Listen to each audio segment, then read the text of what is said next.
The soul itself had one part that fed from the past, another part that projects into the future. He found out that the memory of the soul is where everything the person experiences sits, but his imagination was where his creative ability was. Jesus stands in that same place. He's met by the same old devil, and then he's tempted 3 times like Eve was tempted. What you do not remember is that before he stood in this position, God too had given him instructions the way he gave Eve instructions. He was coming from his baptism. He was giving something to memorize. What was it?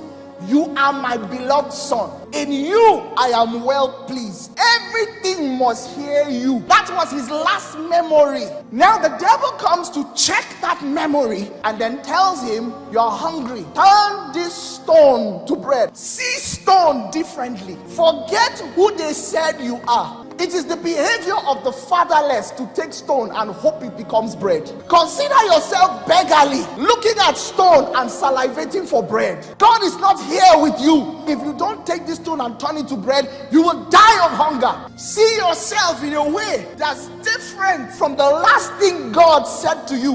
Once he opens that door and turns stone to bread, he's going to go into ministry with an orphan spirit. It will now be his responsibility to always provide bread for himself. When he sees somebody he's supposed to help, when he sees a problem tomorrow he's supposed to solve, when somebody brings their weakness to him and they says, this is why I'm weak, I need your help, he'll be seeing human beings like stones that he wants to turn into what? This is why we have insisted that the battlefield is the mind. That you have to be heavy in memory of the word. That any miracle that cannot be traced to a word from God is magic. That it cannot be about bread. Man shall not live by what?